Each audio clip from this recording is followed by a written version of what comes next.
Ézéchiel, chapitre 17. La parole de l'Éternel me fut adressée en ces mots. Fils de l'homme, propose une énigme, dis une parabole à la maison d'Israël.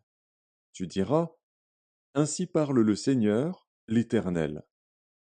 Un grand aigle, aux longues ailes, aux ailes déployées, couvert de plumes de toutes couleurs, vint sur le Liban et enleva la cime d'un cèdre. Il arracha le plus élevé de ses rameaux, l'emporta dans un pays de commerce et le déposa dans une ville de marchands. Et il prit un rejeton du pays et le plaça dans un sol fertile. Il le mit près d'une eau abondante et le planta comme un saule. Ce rejeton poussa et devint un cep de vigne étendu, mais de peu d'élévation. Ses rameaux étaient tournés vers l'aigle et ses racines étaient sous lui. Il devint un cep de vigne, donna des jets et produisit des branches. Il y avait un autre aigle, grand, aux longues ailes, au plumage épais. Et voici, du parterre où elle était plantée, cette vigne étendit avec avidité ses racines de son côté et dirigea ses rameaux vers lui, afin qu'il l'arrosât. Elle était plantée dans un bon terrain, près d'une eau abondante, de manière à produire des branches et à porter du fruit, à devenir une vigne magnifique. Dis, ainsi parle le Seigneur, l'Éternel. Prospérera-t-elle? Le premier aigle n'arrachera-t-il pas ses racines, n'enlèvera-t-il pas son fruit, afin qu'elle se dessèche, afin que toutes les feuilles qu'elle a poussées se dessèchent? Et il ne faudra ni beaucoup de force, ni un peuple nombreux pour la séparer de ses racines. Voici, elle est plantée. Prospérera-t-elle? Si le vent d'Orient la touche, ne séchera-t-elle pas? Elle séchera sur le parterre où elle a poussé. La parole de l'Éternel me fut adressée en ces mots. Dis à la maison rebelle, ne savez-vous pas ce que cela signifie? Dis, voici, le roi de Babylone est allé à Jérusalem. Il en a pris le roi et les chefs et les a emmenés avec lui à Babylone. Il a choisi un membre de la race royale, a traité alliance avec lui et lui a fait prêter serment, et il a emmené les grands du pays, afin que le royaume fût tenu dans l'abaissement, sans pouvoir s'élever, et qu'il gardât son alliance en y demeurant fidèle.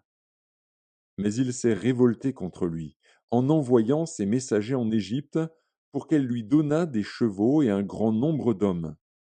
Celui qui a fait de telles choses réussira-t-il? Échappera-t-il?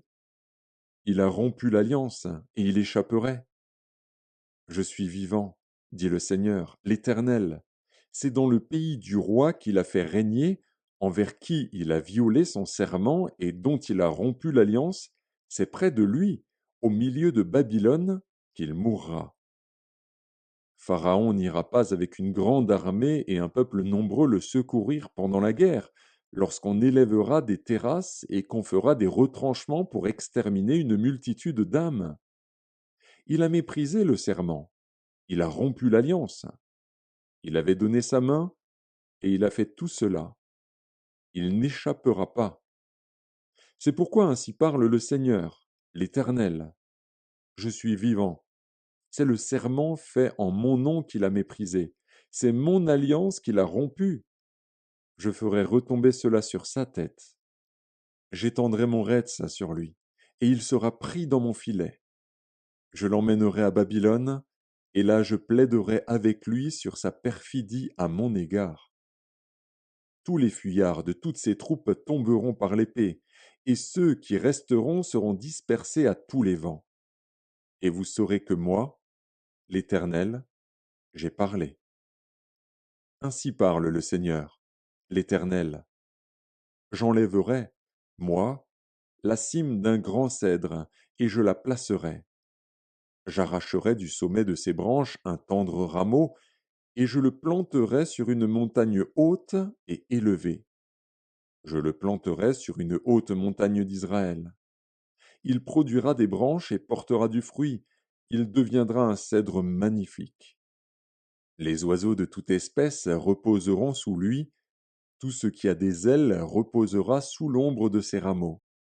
Et tous les arbres des champs sauront que moi, l'Éternel, j'ai abaissé l'arbre qui s'élevait et élevé l'arbre qui était abaissé, que j'ai desséché l'arbre vert et fait verdir l'arbre sec.